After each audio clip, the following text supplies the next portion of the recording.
Happy Easter, everybody. We are on the downhill leg, last third of the cruise. Thank you for joining our channel. Please don't forget to like and subscribe. Hit the notification button.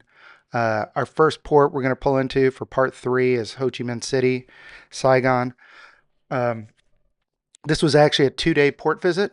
So we're going to do an excursion and then probably enjoy a ship day. Here's the signature drink Voyager and proof of life that I'm drinking it and enjoying it. So the first place they took us is to a Viet Cong local war memorial. It was very interesting. I felt like a lot of the tours in Vietnam were skewed against Americans, and I can understand that because the victor writes the story and the history afterwards. But a lot of the things that we went and saw definitely didn't paint the Americans in the best of light.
So back on the ship, you could see this is a major carport that we were parked at.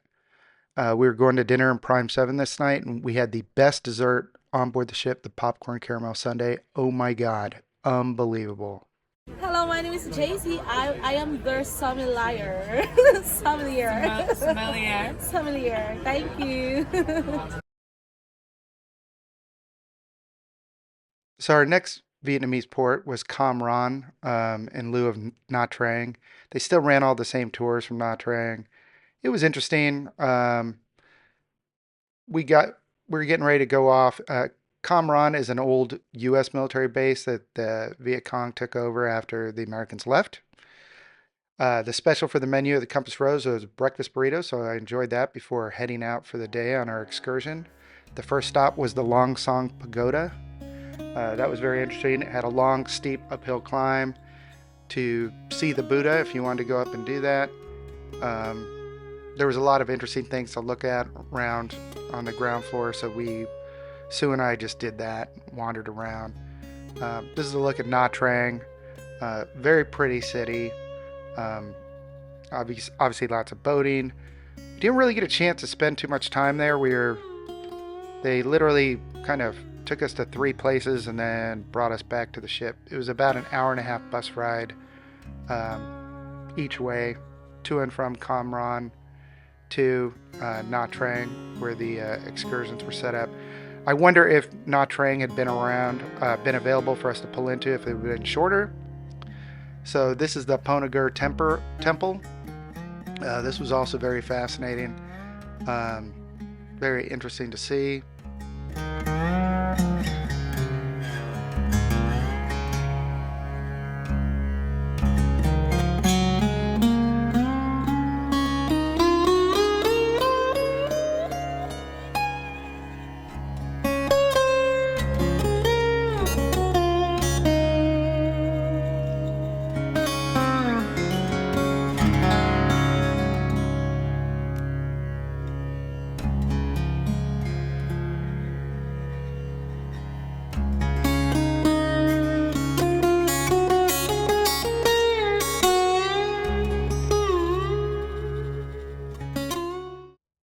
Here we are on the bus back to Kamron. The water here is beautiful. We definitely want to come back to Nha Trang for a visit. It's also a jumping out place for Hoi An. So this is a signature cocktail. I think this is my last one, the Navigator. They were all tasty. They're just very sweet. So if you drink more than one, you're probably going to have a headache the next day. So the next place we pulled into was Cambodia, into, I cannot pronounce this, Sihanoukville. Um, kind of a strange town. The Chinese flooded it with money and did a bunch of development on it before COVID hit. And then when COVID hit, they withdrew. And so as a result, you got a bunch of half built, totally empty skyscrapers. The town has a very incomplete feel. We took, we didn't do the excursion. We canceled for the day. We took the shuttle into town where we were immediately assaulted by three or four vendors that wanted to give us tours. We were able to fend them off and do a little bit of running around by ourselves. And then we headed back to the ship to enjoy the ship and its facilities. Um, so this last night here, or this night in Cambodia, Sue wasn't feeling quite up to speed. So I went out to dinner with some friends and Sue ordered some room service, and she was so impressed with the young gentleman that served her room service that she filmed it. So I've included it on this video so you guys can see a little bit of what the room service is like on the ship.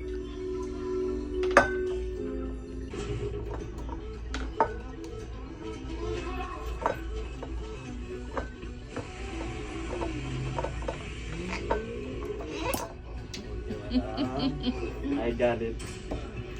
There's a wine glass right there with ice, so you can just fill that. Thank you.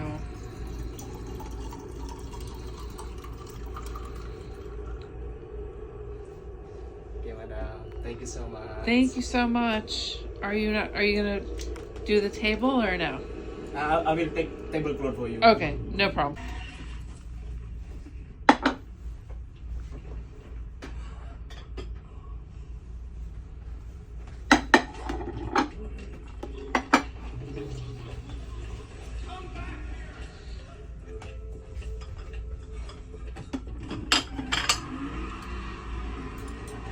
Thank you so much, madam. Thank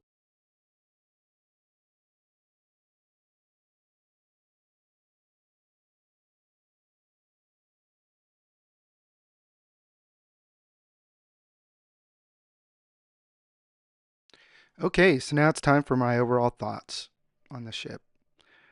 First of all, ship condition. It was very good. Considering the ship was almost 20 years old, I thought the ship had been adequately refit. Uh, the Mariner, I heard, is due for refit in 2026. That's her sister ship, and Voyager's going in for another refit in 2027. But overall, I thought the ship's condition was really good. I didn't notice any flaws. It was very clean. It was very modern. The ship holds almost 700 passengers, but we only had about 600 on board. Out of those, I found out that 440 of them were American, which was pretty interesting for my wife and I since we live in Thailand now and there's less than 10% American. So to be sitting in the coffee shop and hear all the American voices around us was pretty funny. Um, all the furnishings in the restaurants and the bars were really nice. Also outside on the deck, we had no complaints at all. We got to the stateroom. The stateroom was great. It was big. My wife really liked the bathtub. She actually did take a bath once. I did not. Um, the only niggle about the stateroom would be the fact that the cushions had tears in them when we first boarded, but the next day they had been changed out, so they looked fine. We didn't have any issues with that at all. But the king size bed was fantastic. It was soft. The sheets and the bedding were fantastic. Like I said before, they were so good that they offer them for sale. No prices listed because if you can't afford them, if you have to ask, you can't afford them. But um, having a balcony was really nice. On our first cruise, we had a sea view cabin, but we didn't have a balcony. And we both spent significant time out on the balcony enjoying a cup of coffee or a cocktail or a glass of wine, what have you. But yeah, all in all, it was really good. The next and probably biggest outstanding kudos to the entire ship was the service and the staff. Um, I listed our favorite staff members on board. I'm sure there was consistency across the entire crew. We only listed the ones that stood out to us because we interfaced with them on a regular basis, and they were great. Absolutely a pleasure. They knew your name within about a day. They knew what your preferences were. Um, when I needed something, they almost always anticipated it. So they were absolutely fantastic. Zero complaints about the crew. Service was also impeccable. Anything we wanted or needed in the room, it was usually anticipated, but in the rare occasions when we had to ask, it was acted on almost immediately. Uh, as an example, like every day, we for the first 3 days we were on the ship, we asked for a bucket of ice at about 3:30, 4 o'clock in the afternoon when we got home from our excursions. Um, and they, of course, immediately brought it to us. After the third day, we'd get home from the excursion, there'd be a full bucket of ice, fresh, sitting in the room waiting for us. So, those are the little touches that really make it personal. And the staff was really, really, really good, and the service was really, really good. So, absolutely no complaints about that. So for the first not so positive, I'm going to have to go with the food, and I think a lot of my fellow passengers would agree with me. The most diplomatic thing I could say about it was that it was inconsistent. Um, one meal would be fantastic, the next meal would be almost not edible, to the point where we had to order something else or just pass altogether. Um, Also, there was a lot of inconsistency with the cooking temperature with regards to meat. If I asked for medium rare, it often come like well or well done. So I learned to start asking for it one temperature level below what I wanted. So in other words, if I wanted medium rare, I'd ask for it rare, and then I'd get it the way I wanted. For some reason, they had a hard time with eggs over easy. They came over hard almost every time, until finally the maitre d' had to go back to the kitchen and say, "Hey, this is not over easy." And one little niggle that I have with regards to the food, if you watch a lot of YouTube videos and cruise reviews on Regent Seven Seas, everybody talks about how on the pool grill the signature dish to get is the lobster nachos. So I went up there the first day and I asked, and they said, "Oh, we don't have the lobster nachos. We don't carry them on the smaller ships, only on Splendor, Grandeur, and Explorer." Okay, so come on now, Regent. That is probably one of the weakest things I ever heard. How much space do chips, cheese, and lobster take? I know you've got them all on board. So to not carry them and say it's only offered on the bigger ships just makes you feel like, oh, we took the inferior ship, so we're not getting that. It's enough that on Voyager and Navigator and Mariner, the three smaller ships, you don't have a Pacific Rim restaurant. I get it. You don't have the space for that third specialty restaurant. But to omit lobster nachos, and I don't even care about the lobster nachos, it's just the principle of it. So I think it could have been better in that way. I felt like some of the meat tasted like it had been in the freezer for quite a while. And with the amount of ports that we pull in, having been in the Navy for 27 years and knowing about naval logistics and resupply, having fresh food on board is never should never be an issue. Another not so positive was the boutique. When we got on board day one, they had zero Regent merchandise. No polo shirts, no t-shirts, no hats, no nothing, and they weren't in stock the entire time we were on board the ship.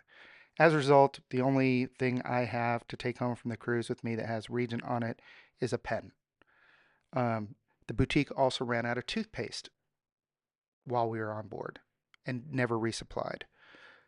This is inexcusable for a ship of this level. We pulled into Singapore, which is a major port. The supply officer could have asked for a resupply of polo shirts, hats, toothpaste, and anything else I missed, deodorant, whatever. But come on. And for my last not so positive, the excursions. Um, this is not a knock against Regent because I'm not sure if another cruise line on a Southeast Asian tour would be the same. But literally, the only port that we pulled pierside, like in the city, into was Singapore. Every other port involved an hour to 3 hour bus ride to get to the major town each way. That includes if you didn't do the excursion and you just wanted to catch a shuttle into town, it was minimum of an hour. So you had 2 hours of riding the bus in order to get into a town. So we were really never ever close to a town except for with the exception of Singapore. And people should be aware of that. I mean, yes, the excursions are free for the most part. There are paid excursions like our Borobudur tour excursion did cost extra, but they should be aware that you're going to be sitting in the bus for a long time every day you pull into port. So much so that my wife and I canceled a couple of excursions because we just didn't feel like sitting on the bus all day, and we just hung out on the ship and enjoyed the facilities on the ship. So just be aware of that. Okay, so my overall assessment of Regent Seven Seas Voyager. Overall, did my wife and I have a good time on the cruise? Yes, we absolutely did. It was a lot of fun. I mean, going on a 14-day cruise was just the right amount of time. I think 7 days is a little too short. I think, just as you're starting to get to know the ship, you're already looking at packing up to disembark. So 14 days is perfect. You can get to know the ship, and then you can kind of chill out for the rest of the time. It's also long enough to where you can decide whether you want to do an excursion or you don't want to do an excursion. It's all good.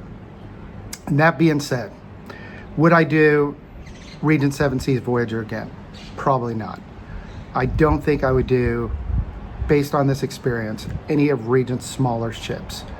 I just felt like, besides the obvious, the Pacific Rim, not being aboard any of the three smaller ships, I constantly felt like there were things that were being omitted because we were on one of Regent's smaller ships. So I would be willing to sell Regent Seven Seas again to see what the experience is like, but not on a smaller ship. Also, the food quality and consistency really did not sit that well with me, considering it was a 5-star cruise. Some of the meals were truly magnificent, don't get me wrong. And the service was top notch and the ship was really good, but I guess that's enough said on that. I think if we were going to go back and do another cruise, and we definitely will. I mean, it's been too long since we've done a cruise before until this time. But we would probably consider Seabourn and Silver Sea, and there's another line that I can't think of that's a 6-star cruise line that we would consider also. And then Regent would probably be at the bottom of the list, simply because we didn't have quite that 6-star experience on board. But we did enjoy the cruise overall. I mean, we didn't feel like we got ripped off or anything. It's just that when we did the Seabourn cruise, everything was so perfect, and it just wasn't quite there on this one. I just want to say one other thing. If you're concerned about the price for a 6-star cruise, I would say don't be, because if you upgrade to a suite and then you get an unlimited drinks package, and then you have to pay for the tips and you have to pay for the excursions, you're going to be right up at the same price, or close to it. And I got off this ship and I had a bill of 0, which was fantastic. So don't be put off by the price. If you're planning on going on a Carnival or a Royal Caribbean or, Holland, whatever, and you're planning on doing it right and drinking what you want and being in a nice stateroom, you're going to end up paying just as much. So don't cross out the 6 stars. I highly recommend. And don't cross out Regent. I mean, it could have just been the experience on this particular cruise. I'm not knocking them. The service staff was incredible. So anyways, I hope this video was helpful to you, and you'll subscribe and like and hit the notification bell. My next review is going to be of the Intercontinental Bali, the Sanur property, which we stayed at the night before. Spoiler alert, it was fantastic. Then it's going to be followed up by staying at the 4 Points Sheraton in Bangkok, where we stayed the night before we flew out. I'm doing them in reverse order because I wanted to make sure I captured the cruise while everything was still very fresh in my mind. Anyways, I hope you guys liked this video and got something out of it. Please feel free to drop a comment below if you have any questions for me about the cruise or any specifics. I'll be happy to answer them. Thanks and have a great day.